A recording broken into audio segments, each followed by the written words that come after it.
Hello students, a very warm good afternoon to all of you. I am Prince standing here before all of you for the help in economics. As students, we know very well that we are discussing a very important concept of macroeconomics, that is national income. Yesterday we started national income, and in the yesterday's class I discussed only few fundamental concepts of a national income. Like we discussed what is the meaning of a national income. Then I told you the difference between factor incomes and normal residents. Who are the normal residents and who are the non-resident of our country? All these points we have discussed yesterday's in the class, right? So in today's class, student, we will discuss about the domestic territory. Domestic territory के बारे में हमें discuss करना है, ठीक है। और उसके बाद हमारे नेशनल इनकम में बहुत सारे कॉन्सेप्ट्स होते हैं, GDP, NDP, NNP, market price, factor cost, 8 concepts हैं जिनकी हमें यहाँ पे स्टडी करनी है। तो आज का लेक्चर जिनको वो क्लियर होगा, जिन बच्चों को आज के फंडामेंटल्स क्लियर होंगे, उन्हीं बच्चों को आगे की जितनी भी नेशनल इनकम को किस तरीके से शफल करना है वो उन्हें समझ में आ जाएगा, ठीक है। तो कल का लेक्चर जिन बच्चों ने नहीं सुना वो ऐप में जाके रिकॉर्डेड पास्ट क्लासेस में आप आज का लेक्चर सुन सकते हो, और बाकी जिन बच्चों ने नहीं सुना वो पास्ट का सुन ले, और बाकी जो आज का लेक्चर है वो हम आज कंटिन्यू कर रहे हैं, ठीक है। तो चलो करते हैं कंटिन्यू। फर्स्ट हम बात करेंगे डोमेस्टिक टेरिटरी की, ठीक है। नेशनल इनकम में हमें ये पता होना चाहिए कि डोमेस्टिक टेरिटरी क्या होता है। डोमेस्टिक टेरिटरी, डोमेस्टिक टेरिटरी किसको बोला जाता है, ठीक है। अब देखो, अगर कोई सिंपल लैंग्वेज में अगर हम बात करें, if any person X Y Z who has not studied economics, वो डोमेस्टिक टेरिटरी का मतलब समझाएगा political borders of a country से, ठीक है। सिंपल लैंग्वेज में अगर हम बात करें, so in ordinary language, domestic territory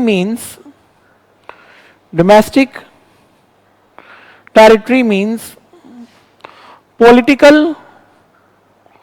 frontier and border of a country, understand, ठीक है। तो अगर हम सिंपल लैंग्वेज में कोई पर्सन इसको मीनिंग इसका समझाने की कोशिश करता है, तो डोमेस्टिक टेरिटरी का अर्थ हम क्या ले लेंगे, पॉलिटिकल फ्रंटियर या पॉलिटिकल बाउंड्री। एक कंट्री की जो पॉलिटिकल बाउंड्री है उसको हम क्या कह सकते हैं, डोमेस्टिक टेरिटरी, ठीक है। बट जब हम बात करते हैं अर्थशास्त्र की, इकोनॉमिक्स की बात करते हैं, तो इकोनॉमिक्स में जब हमने नेशनल इनकम कंसीडर करना है तो उसमें हम डोमेस्टिक टेरिटरी का मतलब ये नहीं ले सकते, ठीक है।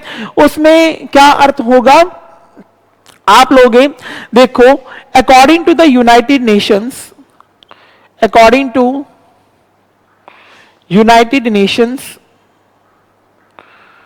यूनाइटेड नेशंस के अकॉर्डिंग इसका क्या मतलब होता है, domestic territory is a geographical territory. ये डोमेस्टिक टेरिटरी जो है हमारे पास, domestic territory is a geographical territory is the geographical territory, right? Geographical territory administered by a government,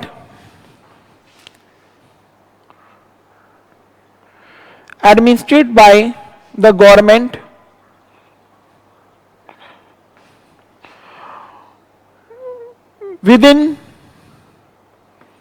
which the persons, goods and capital circulate freely. This is the most important point, ठीक है। तो आपने क्या समझना है कि जब हम सिंपल लैंग्वेज में बात करते हैं डोमेस्टिक टेरिटरी की, तो डोमेस्टिक टेरिटरी का सिंपल लैंग्वेज में क्या मतलब होगा कि किसी भी देश की पॉलिटिकल बाउंड्री, ठीक है। और जब हमें बात करनी है इकोनॉमिक्स में, तो यूनाइटेड नेशंस के द्वारा इसका जो डोमेस्टिक टेरिटरी का मतलब क्या दिया हुआ है कि डोमेस्टिक टेरिटरी एक वो ज्योग्राफिकल एरिया होता है जो कि सरकार के द्वारा संचालित होता है और उसमें लोगों को इकोनॉमिक एक्टिविटीज करने का राइट होता है, गुड्स को इधर से उधर एक्सचेंज होने का, सर्कुलेट करने का ऑल ओवर इकोनॉमी में फ्रीडम होती है, और कैपिटल जो है, ये जो पैसा है हमारा, वो भी पूरी इकोनॉमी में सर्कुलेट होता रहता है, ठीक है। यानी कि जब इकोनॉमी में एक ज्योग्राफिकल एरिया में जिसको सरकार के द्वारा शासित किया जाता है और जिसमें लोगों को, गुड्स एंड सर्विसेज को, वस्तुओं को और कैपिटल को, पैसे को सर्कुलेट करने की इजाजत होती है, फ्रीडम होती है, उसको हम क्या बोलते हैं? Domestic territory. उसको हम क्या बोलते हैं? डोमेस्टिक टेरिटरी, ठीक है। अब हमारे देश की डोमेस्टिक टेरिटरी में क्या क्या इंक्लूड होगा और क्या क्या इंक्लूड नहीं होगा। सबसे पहली बात हम इसमें इंक्लूड करते हैं ships and aircrafts. Ships and, अब देखो क्या क्या इंक्लूड किया जाएगा और क्या क्या इंक्लूड नहीं किया जाएगा, ठीक है, डोमेस्टिक टेरिटरी में, ठीक है। सबसे पहले तो ships and aircrafts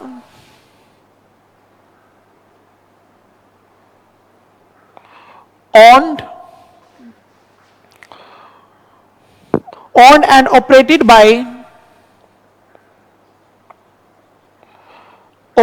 by the home country,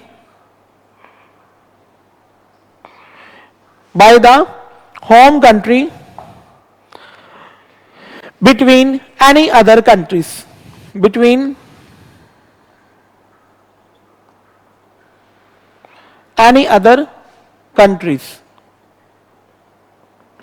ठीक है। उसको हम क्या बोलते हैं? डोमेस्टिक टेरिटरी में वो चीज इंक्लूड कर दी जाती है, ठीक है। अब फॉर एग्जांपल, मैं आपको एग्जांपल देता हूं, जिस तरीके से एयर इंडिया के जो प्लान्स हैं, प्लेन्स जो होते हैं एयर इंडिया के, ठीक है, वो प्लेन्स तो हमारे हैं, चाहे वो फ्लाई कर रहे हैं जापान और कनाडा के बीच में, ठीक है। अब मान लो प्लेन्स ऑफ एयर इंडिया, ठीक है, एयर इंडिया के जो प्लेन्स हैं वो हमारे देश की डोमेस्टिक टेरिटरी में इंक्लूडेड किए जाएंगे। रीजन क्या है? चाहे ये कनाडा या जापान के बीच में फ्लाई कर रहे हो, बट स्टिल ये उस टाइम पे when they were the flying between Japan and Canada, airplanes of India, they were not be considered as a part of the domestic territory of their country, ठीक है, क्योंकि वो हमारे देश का हिस्सा है, तो वो हमारे देश के डोमेस्टिक टेरिटरी में इंक्लूड कर लिया जाएगा। अंडरस्टैंड, ठीक है। तो हम यहां पे लिख सकते हैं प्लेन्स ऑफ एयर इंडिया जो है will be known as the part of domestic territory, okay, it doesn't matter planes are flying between Japan and Canada, ठीक है, चाहे वो जापान और कनाडा में फ्लाई कर रहे हो, बट उसके बावजूद भी उसको हम किसका पार्ट मानेंगे? इंडिया की डोमेस्टिक टेरिटरी का पार्ट मानेंगे, ठीक है। ये बात आपको ध्यान में रखनी है, ठीक है। इसके बाद ये देखो कि जितनी भी हमारी एम्बेसीज होती हैं, ठीक है, हम यहां पे लिख सकते हैं एम्बेसीज, ठीक है, और मिलिट्री एस्टैब्लिशमेंट्स, ठीक है, एम्बेसीज या मिलिट्री एस्टैब्लिशमेंट्स, ठीक है, ये भी हमारे देश का ही हिस्सा मानी जाती हैं, ठीक है। कैसे मानी जाएंगी? देखो, मिलिट्री एम्बेसीज होती हैं, जैसे कि हर देश में ना एम्बेसीज का मतलब क्या होता है, एम्बेसीज किसको बोलते हैं? एम्बेसीज को हम कह सकते हैं कि मान लो कोई रिप्रेजेंटेटिव है, एम्बेसडर्स हैं, राजदूत इनको बोला जाता है एम्बेसीज को। ये क्या करते हैं? एक कंट्री को रिप्रेजेंट करते हैं। एम्बेसीज का काम होता है एक कंट्री को रिप्रेजेंट करना, ठीक है। अब देखो जैसे कि हमारे इसमें दिल्ली में कनॉट प्लेस में एम्बेसीज का प्लेस है, ऑफिस है, ठीक है, जहां पर सारे एम्बेसीज इकट्ठे होते हैं और आपस में कामकाज की चर्चा करते हैं। अब यहां पर मैं आपको एक एग्जांपल देता हूं।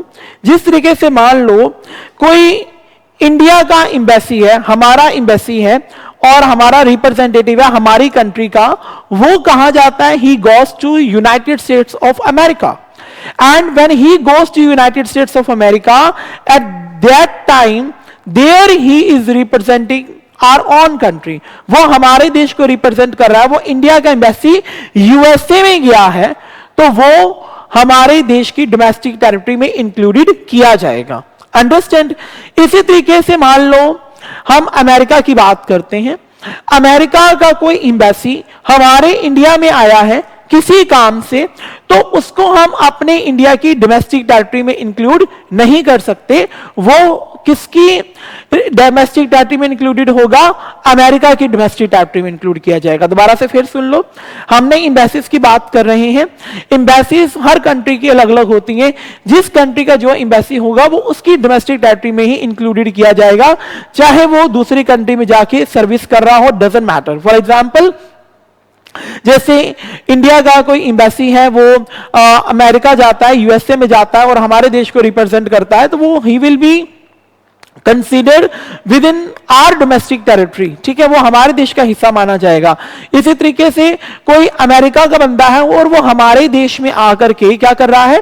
कोई अमेरिका का पर्सन है और अमेरिका का एम्बेसी है, वो इंडिया में आके अमेरिका को रिप्रेजेंट कर रहा है, तो उसको हम ये थोड़ा बोलेंगे कि वो हमारे देश की डोमेस्टिक टेरिटरी में इंक्लूड हो जाएगा। The same person will be considered as a part of their domestic territory, not the part of our domestic territory. Is it clear to all of you? इसके बाद हम बात करते हैं, हमारे पास फिशिंग वेसल होती हैं, ऑयल एंड नेचुरल गैसेस। मान लो fishing vessels, oil and gases, ठीक है। मान लो fishing vessels, oil and gases जो हैं ये ऑपरेट की जाती हैं।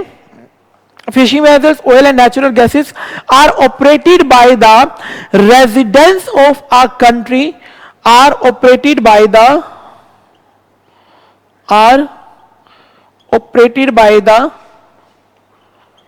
residents of the country,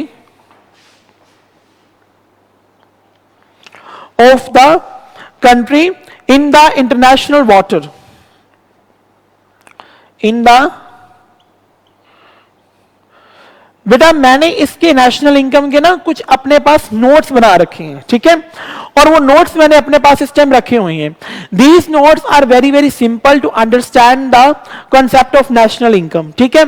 मैं ये सारे नोट्स आपको पीडीएफ में इसकी फाइल बना करके आपको दे दूंगा। आपको 1-2 दिन में सारे नोट्स मिल जाएंगे, यहां से ऐप से मिल जाएंगे, ठीक है। You can easily get from here, understand, ताकि नेशनल इनकम को इजी तरीके से आप अंडरस्टैंड कर सको, ताकि बुक्स में भी आपको उलझने की जरूरत नहीं है। जितना मैं आपको करवा रहा हूं बस वही समझना, तो नेशनल इनकम क्लियर हो जाएगी, ठीक है। अब देखो इसमें ये 2 पॉइंट्स तो आपको क्लियर हो गए, एम्बेसीज वाला क्लियर हो गया, प्लान्स वाला क्लियर हो गया, एम्बेसीज वाला क्लियर हो गया। अब हम बात करते हैं फिशिंग वेसल्स की, ठीक है। फिशिंग वेसल्स में देखो क्या होता है। मान लो जैसे कि इंटरनेशनल वाटर में, जैसे the fishing boats operated by the fisherman in the international waters, ठीक है। जैसे कि मान लो भारत के जो इंडियन ओशियंस है, इंडियन इंटरनेशनल वाटर्स में कोई इंडियन फिशरमैन के द्वारा फिशिंग की जा रही है, ठीक है। दोबारा से फिर सुन लो मैं क्या कह रहा हूं। द फिशिंग बोट्स जो हैं, fishing boats operated by the Indian fisherman in the international water, ठीक है। यानी कि फिशिंग बोट्स जो हैं वो इंडियन फिशरमैन के द्वारा, अगर इंटरनेशनल वाटर के में, मैं क्या समझा रहा हूं, अगर इंटरनेशनल वाटर में इंडियन फिशरमैन के द्वारा फिशिंग की जा रही है तो उसको भी हम अपने देश की डोमेस्टिक टेरिटरी में इंक्लूड करेंगे। समझ में आ गई बात? उसको भी किस में इंक्लूड करना है? अपने देश की डोमेस्टिक टेरिटरी में इंक्लूड किया जाएगा। ठीक है, तो ये पार्ट तो था हमारे पास डोमेस्टिक टेरिटरी क्या होती है। अभी तक हमने जो अंडरस्टैंड किया वो क्या क्या कर लिया है कि नेशनल इनकम का बेसिक मीनिंग क्या होता है।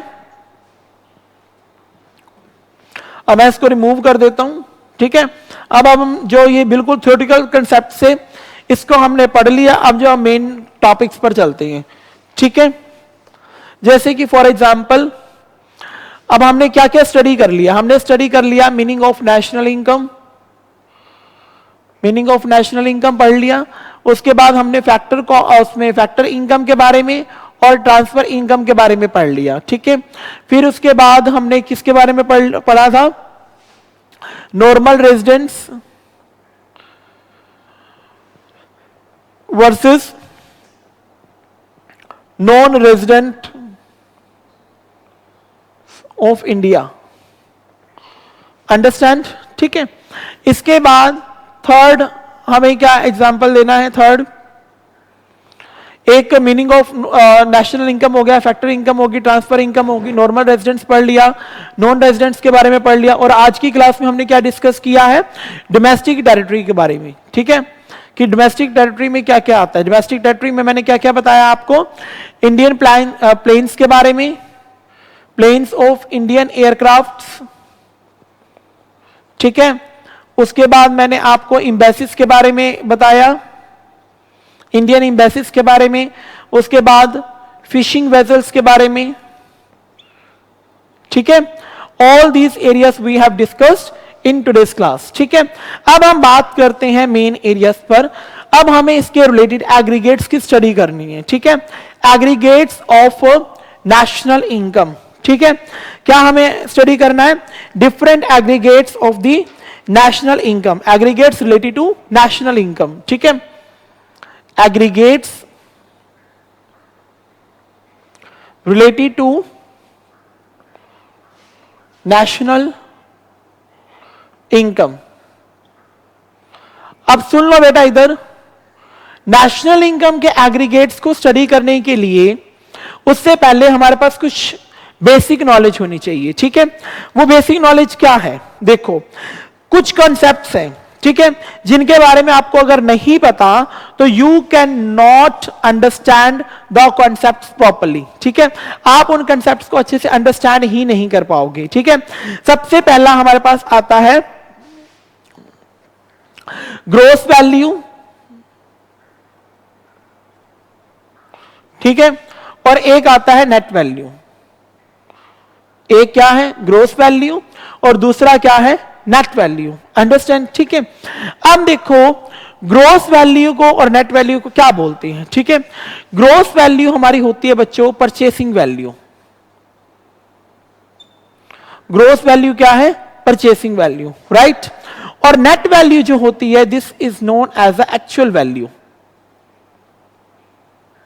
ये क्या है? Actual value. अंडरस्टैंड? ठीक है, अब देखो मान लो एक्स पर्सन है, एक्स पर्सन इज देयर।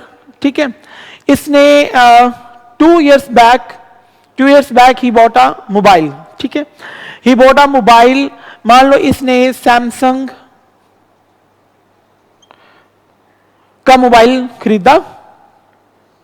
ठीक है, सैमसंग का मोबाइल खरीदा और इसने खरीदा था 20,000 रुपए में, ₹20,000 में। अब जिस टाइम ये शोरूम से खरीद रहा था, परचेसिंग के टाइम उस मोबाइल की कीमत कितनी थी? 20,000 रुपए। ठीक है, इसके बाद 2 साल पहले इसने खरीदा। ठीक है, फिर मान लो इसने खरीदा होगा 2018 में। ठीक है, अब ये सेल कर रहा है 2020 में। Now he want to sell the same mobile. ठीक है, यानी कि परचेसिंग के टाइम जो वैल्यू उस मोबाइल की थी 20,000 रुपए, ये 20,000 रुपए उस सैमसंग की क्या कहलाएगी? Gross value. क्या कहलाएगी? Gross value. ठीक है, अब इसके अंदर तो क्या है? डेप्रिसिएशन जो है ऑलरेडी ऐड है। इसमें क्या है? डेप्रिसिएशन ऑलरेडी एडिड है। Got it? ठीक है, अब जब हम सेल कर रहे हैं, सेल करते टाइम हमें क्या करना होगा? जो उसका मान लो सैमसंग का मोबाइल है, उसका मॉडल पुराना हो गया होगा, पैकिंग जो थी वो सारी सारी उसकी खराब होगी, ठीक है, और उसकी क्वालिटी खत्म होगी, टाइम पीरियड जा चुका है, वो पहले जो गारंटी में था अब गारंटी में नहीं है, ठीक है, बहुत सारी चीजों के कारण उसकी वैल्यू जो है वो कम हो जाएगी, ठीक है। तो डेप्रिसिएशन आप क्या होता है ये आप सबको पता है, और मैंने पिछले वाले चैप्टर में आपको इजी तरीके से बताया था कि वियर एंड टीयर्स की वजह से वैल्यू जब कम हो जाती है, एक्सीडेंटल डैमेजेस की वजह से कम जब हो जाती है, ठीक है, एक्सपेक्टेड अब्जॉर्प्शंस और अनएक्सपेक्टेड अब्जॉर्प्शंस की वजह से जब वैल्यू कम हो जाती है, इन सब चीजों को हम क्या बोलते हैं, डेप्रिसिएशन। जब मैंने डेप्रिसिएशन और डेप्रिसिएशन रिजर्व फंड पर पूरा का पूरा लेक्चर गिवन दिया हुआ है, ठीक है, आप उसको वहां से अंडरस्टैंड कर सकते हैं। अब देखो खरीदते टाइम जो वैल्यू थी वो क्या थी, ग्रोस वैल्यू, ठीक है, उसको हम परचेसिंग वैल्यू बोलते हैं। इसके टाइम जब उसको सेल किया 2020 के अंदर, जो मोबाइल 20,000 रुपए में परचेस किया था, अब वो बिका कितने का, लेट्स सपोज 10,000 रुपीज का, ठीक है, 10,000 में वो बेचा तो उसकी जो नेट वैल्यू कितनी थी, 10,000 पे, ठीक है। तो ये जो हो जाएगी उसकी एक्चुअल वैल्यू, और जब नेट वैल्यू निकालेंगे तो इसमें हम क्या करेंगे, डेप्रिसिएशन माइनस कर देंगे। क्या कर देंगे, डेप्रिसिएशन माइनस कर देंगे, ठीक है।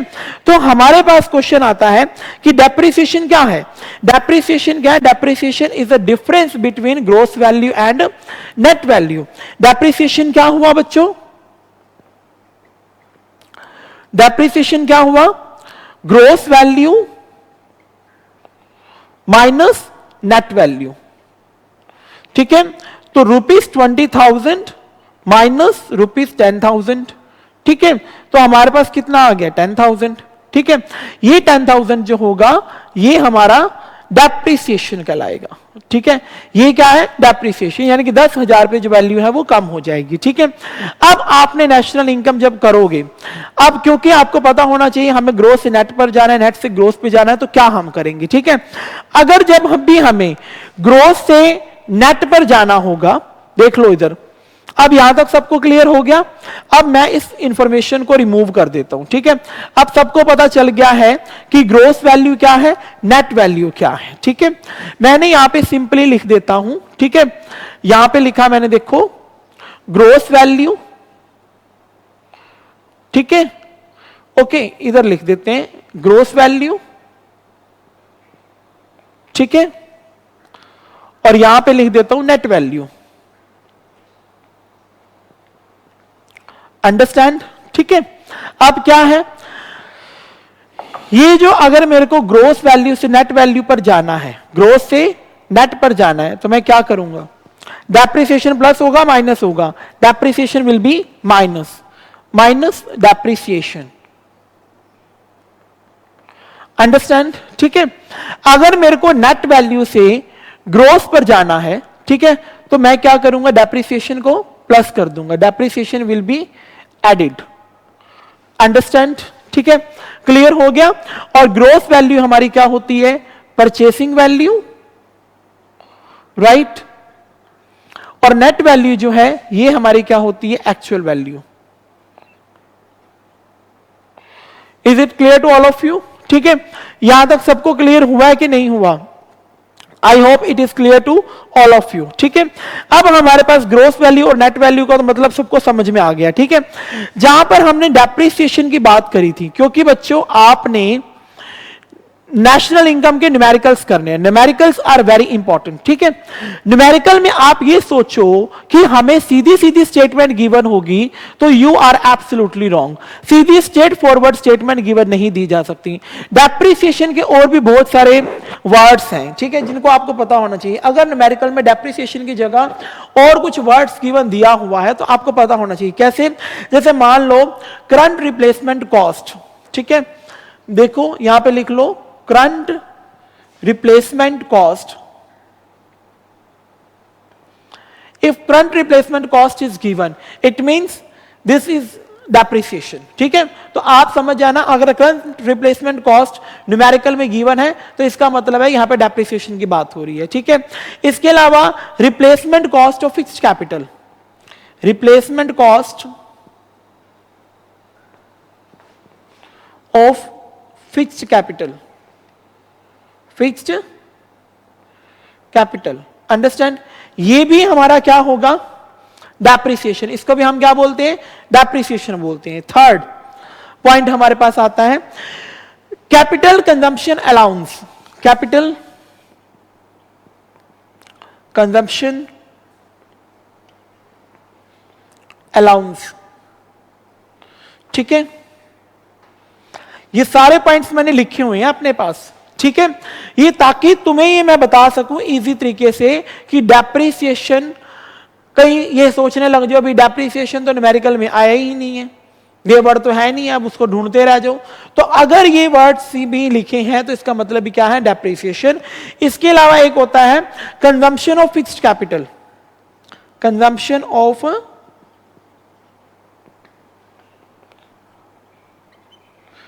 Fixed capital.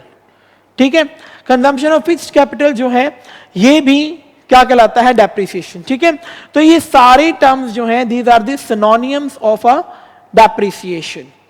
ठीक है, तो ये बात ध्यान में रख लो कि आपको ये पता होना चाहिए। अब आपको ये तो पता चल गया कि ग्रोस वैल्यू से नेट वैल्यू पे जाना है तो डेप्रिसिएशन माइनस करना है, नेट वैल्यू से ग्रोस वैल्यू पे जाना है तो डेप्रिसिएशन प्लस करते हैं। ठीक है, ये परचेसिंग वैल्यू है, ये एक्चुअल वैल्यू है। बट जहां पर डेप्रिसिएशन माइनस करना होगा और अगर एग्जाम में ये सब टर्म्स आ जाती हैं तो then you will be confused कि डेप्रिसिएशन तो यहाँ पे गिवन दिया ही नहीं हुआ, तो आप तो वो न्यूमेरिकली छोड़ के आ जाओगे। तो ये टर्म्स बेटा आपने सारी अपनी नोटबुक पर अभी लिख लो। You can write this information. ठीक है, नेक्स्ट अब हम स्टडी करते हैं। अब हमें बात करनी है फैक्टर कॉस्ट और मार्केट प्राइस के बारे में। ठीक है, आपने ये स्टडी कर लिया ग्रोस वैल्यू नेट वैल्यू। अब नेक्स्ट टर्म हमारे पास आती है factor cost and market price. ठीक है, फैक्टर कॉस्ट क्या होता है और मार्केट प्राइस क्या होता है, इसको समझाने से पहले आपको समझना पड़ेगा नेट इनडायरेक्ट टैक्सेस क्या होते हैं। ठीक है, net indirect taxes. Net indirect taxes किसको बोला जाता है? ठीक है, अब नेट इनडायरेक्ट टैक्सेस को समझने के लिए हमें डायरेक्ट टैक्स और इनडायरेक्ट टैक्सेस के बारे में पता होना चाहिए। ठीक है, अब देखो NIT, NIT stands for net indirect taxes. ठीक है, नेट इनडायरेक्ट टैक्सेस। ठीक है, एनआईटी को समझने के लिए एनआईटी का फॉर्मूला होता है इनडायरेक्ट टैक्सेस माइनस सब्सिडीज। क्या होता है? Indirect taxes minus subsidies. Indirect taxes minus subsidies. Understand? ठीक है, अब ये क्या है, इनडायरेक्ट टैक्सेस क्या है और सब्सिडीज क्या होती है, पहले तो इसको समझो क्या है। ठीक है, डायरेक्ट टैक्स क्या होता है? डायरेक्ट टैक्स होता है बच्चों जिस पर सरकार डालती है, डायरेक्ट टैक्सेस जिस पर सरकार बर्डन डालती है उसी को ही पे करना होता है। ठीक है, उसको क्या बोला जाता है? Direct tax. जिस पर पड़ता है उसी को उसका भार उठाना पड़ता है, उसको हम प्रत्यक्ष कर या डायरेक्ट टैक्सेस के नाम से जानते हैं। फॉर एग्जाम्पल, जैसे कि डायरेक्ट टैक्सेस में हम बात कर सकते हैं डायरेक्ट टैक्सेस में इनकम टैक्स के बारे में। ठीक है, इनकम टैक्स, मान लो अब इनकम टैक्स है, वेल्थ टैक्स है, ये क्या है? जिस इंसान पे सीधा पड़ा उसी को ही चुकाना पड़ेगा। मेरी इनकम के हिसाब से मेरी जितनी इनकम है उसके अकॉर्डिंग मैं सरकार को टैक्स दे रहा हूं, तो मेरी इनकम है जितना कमा रहा हूं तो उसके अकॉर्डिंग मेरे को सरकार को टैक्स पे करना है ना, अपनी इनकम के अकॉर्डिंग, कोई दूसरा थोड़ा ना पे करेगा। तो ये क्या हो जाएगा? इनकम टैक्स जो है ना वो किसका पार्ट है? डायरेक्ट टैक्स का। मेरे ऊपर पड़ा, सीधा कंज्यूमर पर पड़ा और कंज्यूमर ने ही सरकार को सीधे तौर पर पे करना है, तो ये तो क्या होगा? डायरेक्ट टैक्स होगा। इनडायरेक्ट टैक्सेस क्या होता है? पड़ता किसी और पर है और उसको चुकाता कोई और है। फॉर एग्जाम्पल, जैसे कि गुड्स एंड सर्विसेज के ऊपर जो टैक्स लगा दिया जाता है वो डायरेक्ट टैक्सेस नहीं है, वो क्या है? Indirect taxes. ठीक है, this is imposed bye the government indirectly on different kinds of goods and services. ठीक है, अब मेरी बात सुनो, मैंने एक साबुन लिया, ठीक है, उसके ऊपर भी मैं सरकार को टैक्स दे रहा हूं। ठीक है, मैंने शैम्पू लिया उसके ऊपर भी टैक्स दे रहा हूं, ऑयल लिया उसके ऊपर भी टैक्स दे रहा हूं, ठीक है। मैं किसी भी प्रकार की ईटेबल कॉमोडिटीज मैं लेता हूं उसके ऊपर भी टैक्स दे रहा हूं। मैंने एक सिंपल चिप्स का पैकेट लिया उसके ऊपर भी मैं सरकार को टैक्स दे रहा हूं। तो मेरे को तो लग रहा है कि मैंने तो मान लो 10 रुपए का एक चिप्स का पैकेट लिया है और वो 10 रुपए मैंने एक सेलर को दिए हैं, ठीक है। And I am happy that I have not paid any tax to the government, but still I have paid tax to the government. Government हमसे हर जगह से टैक्स लेती है। अगर आप कहीं रेस्टोरेंट पे खाना भी खाते हो तो जीएसटी उस पर लगा हुआ है, ठीक है। आप रोड पर चलते हो तो आपको रोड टैक्स, आपको टोल टैक्स देना पड़ेगा। अंडरस्टैंड? यानी कि we are surrounded by so many taxes, ठीक है। हम फ्री में सरकार से कुछ भी नहीं ले रहे, ठीक है, तो हम उसका टैक्स सरकार को देते हैं। अंडरस्टैंड? तो सरकार हमसे डायरेक्ट तौर पर भी टैक्स लेती है और इनडायरेक्ट तौर पर भी टैक्स लेती है। तो जो डायरेक्ट टैक्सेस है उसमें हमें इनडायरेक्ट टैक्सेस में बात नहीं करनी, क्योंकि हम बात करें एनआईटी की, तो एनआईटी में हमें बात करनी है इनडायरेक्ट टैक्सेस माइनस सब्सिडीज, ठीक है। तो इनडायरेक्ट टैक्सेस क्या होगा, जैसे कि मान लो इनडायरेक्ट टैक्सेस के एग्जांपल्स हो गए, मान लो सेल्स टैक्स, ठीक है, sales tax, excise tax, excise duty, ठीक है। अब तो वैसे इसकी जगह तो हमारे पास जीएसटी आ गया है। अंडरस्टैंड? अब तो इसकी जगह जीएसटी आ गया है। तो ये सब जो जीएसटी, जो अलग अलग goods and services, her goods के ऊपर टैक्स लगा हुआ है, तो टैक्स तो हम सरकार को पे ही कर ही रहे हैं। We are paying the taxes to the government, ठीक है। तो उसको हम क्या बोलते हैं, इनडायरेक्ट टैक्सेस। अब आता है सब्सिडीज। अब एक और बात सुन लो, जब भी हमारे पास इनडायरेक्ट टैक्सेस लगता है, indirect taxes always increases the price of the commodities. हम यहां पे लिख सकते हैं indirect taxes, indirect taxes always increase the price of the commodity. इससे कमोडिटी की जो प्राइसेस हैं वो बढ़ जाते हैं, ठीक है। अब सब्सिडी जो है, सब्सिडी क्या होती है, सब्सिडी किसको बोला जाता है, subsidy is a financial assistance, financial assistance given by the government, given by the government to people, ठीक है, जो लोगों को वित्तीय सहायता दी जाती है on different goods and services, ठीक है। अब देखो, जैसे कि आपको पता है कि एलपीजी सिलेंडर की बात करते हैं हम, ठीक है। अब क्या है, एलपीजी सिलेंडर जो है वो मार्केट में किसके ऊपर सेल किया जाता है, सब्सिडाइज्ड रेट्स पर, ठीक है। हम बात करते हैं एलपीजी सिलेंडर्स की, ठीक है। फॉर एग्जांपल एलपीजी सिलेंडर जो है, LPG cylinder is sold in the market, is sold in the market at subsidized prices, subsidized prices, ठीक है, सब्सिडाइज्ड प्राइसेस पर उसको सेल किया जाता है। तो ये क्या है, क्या बोलते हैं इसको, सब्सिडी, ठीक है। और जब सब्सिडी मिलती है, आर्थिक सहायता मिलती है, तो ये क्या करते हैं, मार्केट में प्राइसेस कम कर देती है, ठीक है। तो subsidy reduces the market price, subsidy reduces the market price, market price of the commodity. Understand? ठीक है, यहां तक क्लियर हो गया। अब मैंने आपको नेट इनडायरेक्ट टैक्सेस क्या होता है, नेट इनडायरेक्ट टैक्सेस बोलते हैं हम इनडायरेक्ट टैक्सेस माइनस सब्सिडीज को, ठीक है। इसको हम क्या बोलते हैं, इनडायरेक्ट टैक्सेस। अंडरस्टैंड? ठीक है। अब ये समझाने के बाद अब हमारे पास मेन मुद्दा आता है फैक्टर कॉस्ट और मार्केट प्राइस का, ठीक है। किसका आता है, अब मैं इसको रिमूव कर रहा हूं, ये सारी information I am removing from here. Factor cost and market price, ठीक है। फैक्टर कॉस्ट और मार्केट प्राइस, ये हमें अभी हम बहुत सारी चीजें यहां देखेंगे, जैसे मान लो GNP, GDP at factor cost, market price, ठीक है। बट ये सब तो हम डिस्कस कर रहे हैं, बट क्या हमें ये पता है कि फैक्टर कॉस्ट क्या होती है और मार्केट प्राइस क्या होता है, ठीक है। फैक्टर कॉस्ट, ठीक है, और एक है हमारे पास मार्केट प्राइस। अंडरस्टैंड? ठीक है। फैक्टर कॉस्ट क्या होती है? Cost of production. जो कॉस्ट ऑफ प्रोडक्शन आई है, it will be known as a factor cost. It will be known as a factor cost. इसका मतलब जो है, जो भी हम फैक्टर ऑफ प्रोडक्शन को जो हम पेमेंट करते हैं, let's suppose land labour capital entrepreneurship को जो रेंट, वेजेस, इंटरेस्ट और प्रॉफिट दिया जाता है, उसको हम क्या कहते हैं? फैक्टर कॉस्ट बोलते हैं। क्या बोलते हैं उसको?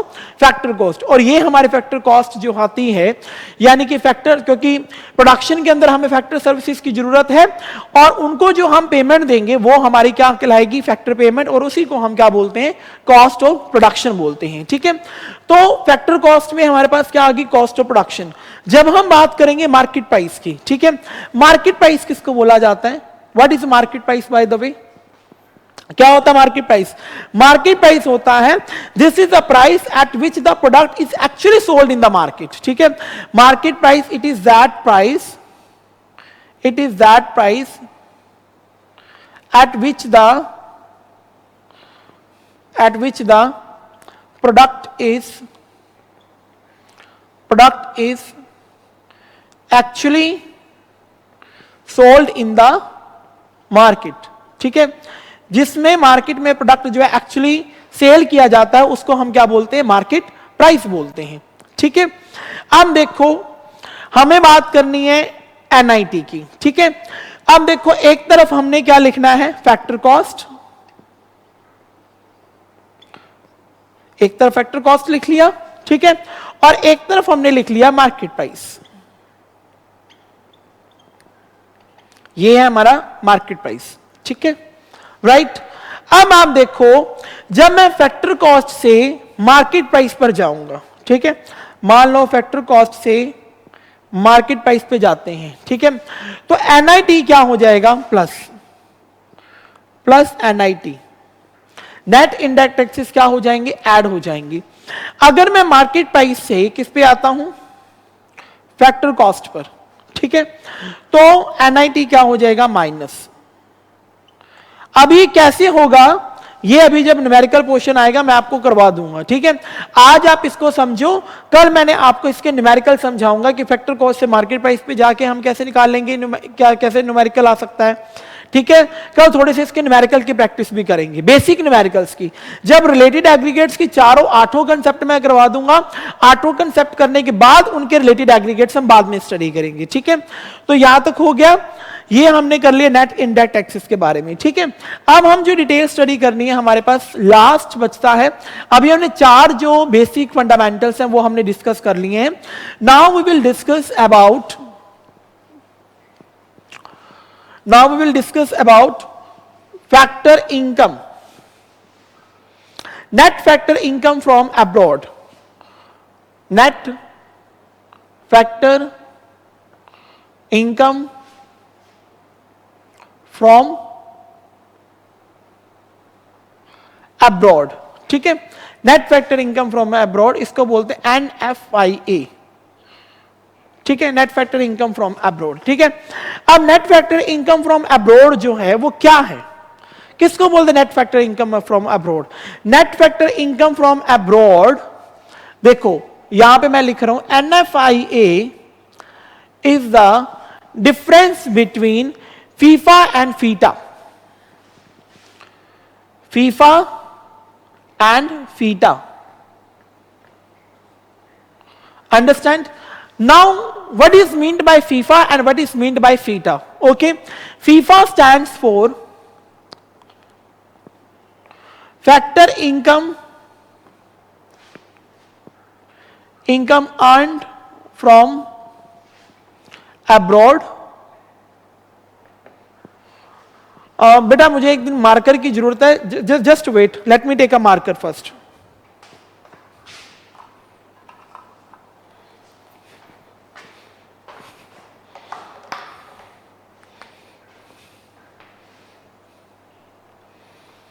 ठीक है, तो फीफा जो है हमारे पास, क्या हुआ? FIFA factor income earn from abroad. ठीक है, और फीटा की जब हम बात करते हैं, FITA stands for factor income earned to abroad. Understand, ठीक है, सॉरी यहां पे आएगा paid to abroad. Factor income paid to abroad, ठीक है, समझ में आ गई बात, ठीक है. अब देखो ये है हमारे पास नेट फैक्टर इनकम. ओके, अब हमें क्या अंडरस्टैंड करना है, एनएफआईए जो होती है ना वो 3 टाइप्स की होती है. एनएफआईए, ठीक है, ये हमारे पास पॉजिटिव भी होती है, एनएफआईए हमारे पास नेगेटिव भी होती है, ठीक है, और जीरो भी होती है, ठीक है. पॉजिटिव कब होगी, यानी कि जब फैक्टर इनकम फ्रॉम अब्रॉड, यानी कि जो हमारे पास इनकम फैक्टर, यानी कि विदेश से जो इनकम हमारे पास आ रही है, ठीक है, वो ज्यादा है, यानी कि रिसीविंग जो है, received is greater than paid. Understand, ठीक है, means the income which we have acquired from rest of the world, it is greater than to paid, ठीक है, टू पे. तो रिसीविंग जो है वो ज्यादा है, पेमेंट जो है वो हमारी कम है, ठीक है, यानी कि हमने पे कम किया है और अर्निंग जो है फैक्टर इनकम जो हमें अब्रॉड से आई है वो ज्यादा है. तो receiving is greater then payment, ठीक है, तो रिसीव्ड जो है वो पेड से ज्यादा है, तो ये एनएफआईए क्या हो जाएगा, पॉजिटिव हो जाएगा, ठीक है. सेकेंड पॉइंट है, अगर मैं लिखूं कि रिसीव्ड जो है this is less than paid, मतलब क्या हुआ, व्हाट डज इट मीन, इसका मतलब है क्या है कि रिसीविंग जो है वो पेड से लेस देन है, ठीक है, यानी कि हमारे पास इनकम जो फैक्टर इनकम फ्रॉम अब्रॉड से जो आनी चाहिए वो तो क्या है, कम आ रही है, but factor income paid to abroad, यानी कि हम लोग जो फैक्टर इनकम बाहर को दे रहे हैं, दूसरी कंट्रीज में पे कर रहे हैं, वो क्या है, ज्यादा है. तो अगर हमारे पास receiving is less than paid है तो एनएफआईए क्या हो जाएगा, नेगेटिव हो जाएगा. इसके बाद जीरो क्या हो जाएगा, जीरो का मतलब है कि रिसीव्ड और पेड दोनों ही एक दूसरे के क्या हो जाएं, बराबर. Received is equal to paid, if both are equal to each other it means that this is known as a zero, ठीक है, मतलब ये क्या हो गया, एनएफआईए क्या है, जीरो है, ठीक है. अब हमें क्या अंडरस्टैंड करना है, हमें अंडरस्टैंड करना है डोमेस्टिक एंड नेशनल इनकम. एक तरफ हमारे पास क्या होता है बेटा, डोमेस्टिक इनकम, ठीक है ना, और दूसरी तरफ हमारे पास क्या है, नेशनल इनकम, ठीक है. Is it clear. अब आपने क्या अंडरस्टैंड करना है, डोमेस्टिक और नेशनल में, अगर तो हमारे पास डोमेस्टिक से नेशनल पे अगर हमें जाना है, अगर डोमेस्टिक से नेशनल पे जाना है, ठीक है, तो क्या करेंगे, एनएफआईए प्लस कर देंगे, net factor income from abroad क्या हो जाएगा, प्लस हो जाएगा, ठीक है. और अगर हमें नेशनल से डोमेस्टिक पर आना है तो minus net factor income from abroad, net factor income from abroad क्या हो जाएगा, माइनस हो जाएगा, ठीक है. तो आज की क्लास में हमने क्या पढ़ा, we have studied about gross and net, factor cost and market price, domestic income and national income, ठीक है. ये 6 कंसेप्ट अगर तुम्हें क्लियर हो गए होंगे, ठीक है, तो हमारे लिए नेशनल इनकम को समझना बहुत ज्यादा आसान है, ठीक है. अब एक बारी मैंने तुम्हें सारे करवा दिए, अब वंस अगेन एक बारी मैं दोबारा से करवाऊंगा, बिल्कुल शॉर्ट में, स्टार्टिंग से, ठीक है, क्योंकि मैं इन टॉपिक्स पर रिस्क नहीं लेना चाहता. अगर ये टॉपिक्स तुम्हें क्लियर नहीं हुए तो मेरी सारी नेशनल इनकम पढ़ानी बेकार है, तुम्हें कुछ भी क्लियर नहीं होगा.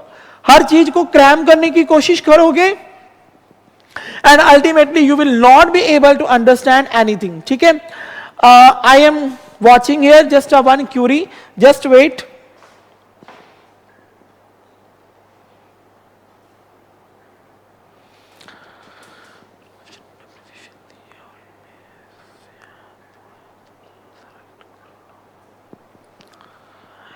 There is a one student Ayush है, आयुष डेप्रिसिएशन के बारे में कुछ पूछ रहा है, ठीक है.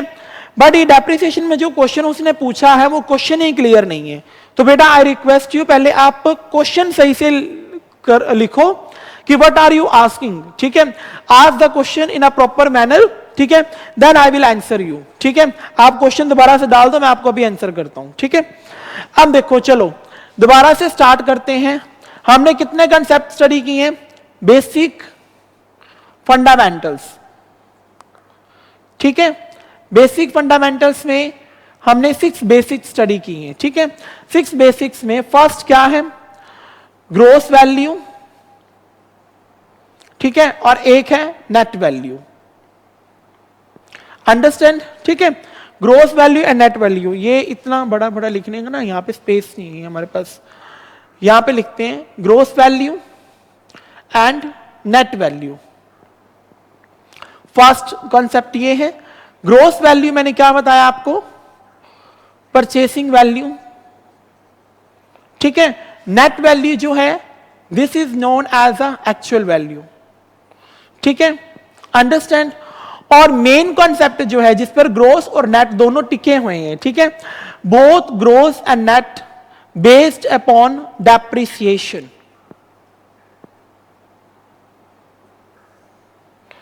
डेप्रिसिएशन पर है, ठीक है, बेस्ड।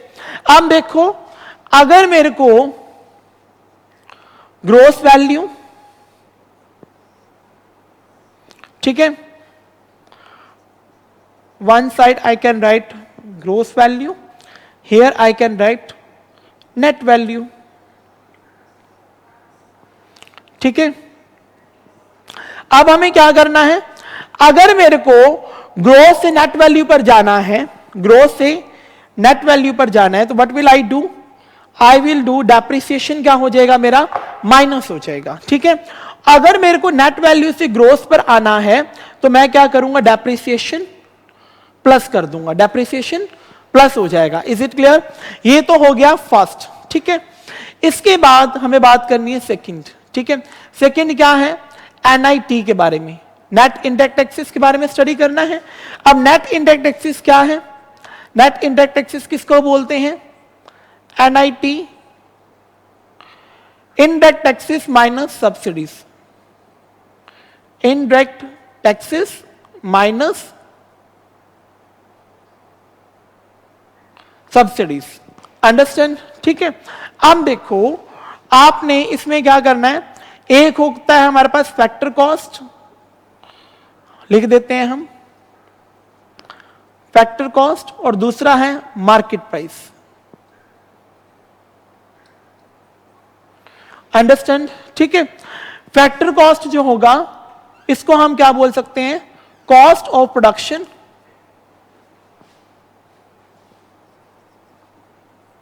Cost of production. और मार्केट प्राइस जो है ये क्या है? The value, the price at which the product is actually sold.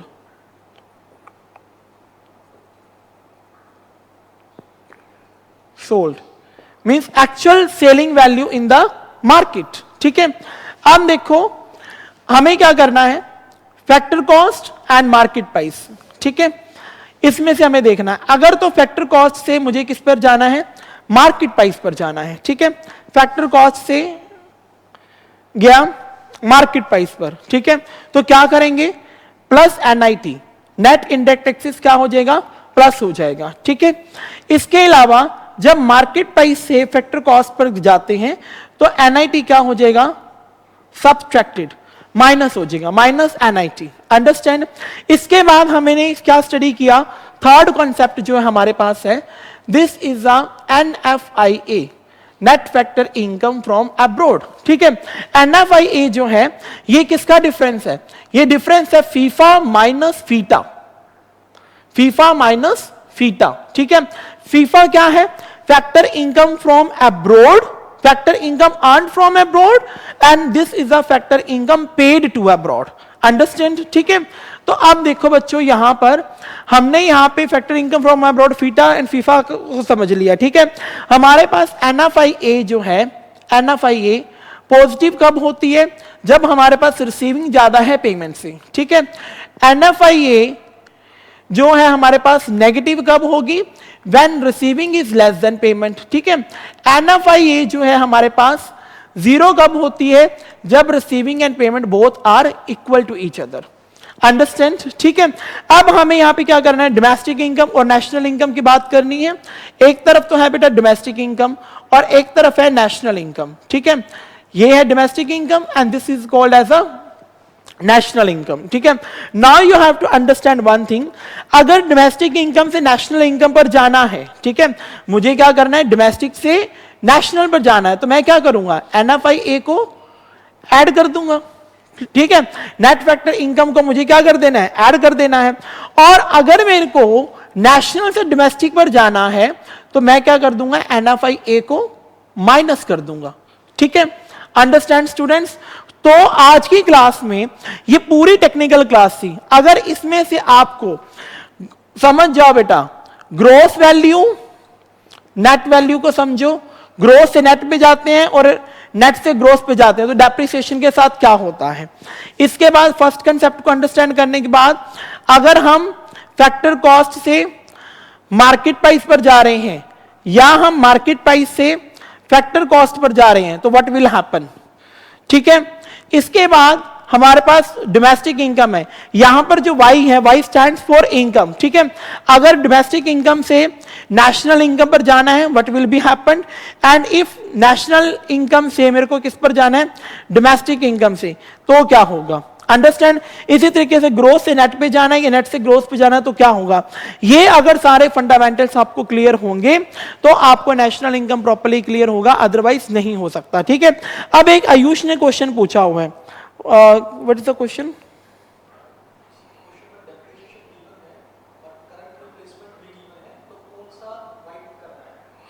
ऐसा हो ही नहीं सकता। अगर क्वेश्चन में आप ये पूछ रहे हो कि डेप्रिसिएशन भी गिवन है और करंट रिप्लेसमेंट कॉस्ट भी गिवन है तो ये प्रैक्टिकली पॉसिबल नहीं है, ठीक है। क्वेश्चन में जब ये क्लियर कट है कि करंट रिप्लेसमेंट कॉस्ट को ही डेप्रिसिएशन बोला जाता है और डेप्रिसिएशन अपने आप में करंट रिप्लेसमेंट कॉस्ट है, तो दोनों में से एक टर्म गिवन होंगी, दो टर्म्स गिवन ही नहीं दी होती। अगर दो टर्म्स गिवन दे रखी हैं तो then there is error in the given question, ठीक है। तो ओके बेटा, तो only one question, one term will be given to you in the numerical portion, okay. So anyways, so this is all about today's lecture, ठीक है। कल जो है इसके रिलेटेड एग्रीगेट्स हैं वो मैं आपको कल करवाऊंगा और इससे रिलेटेड जो कुछ न्यूमेरिकल्स हैं ताकि आपको अच्छे से क्लियर हो जाए किस तरीके से डोमेस्टिक से नेशनल, नेशनल से डोमेस्टिक पर जाते हैं। All this basic numericals I will throw light in the tomorrow's class, and as far as 8 important aggregates of the national income are concerned, we will try to cover tomorrow in the class. So wish you all the best. May God bless to all of you. Thank you very much.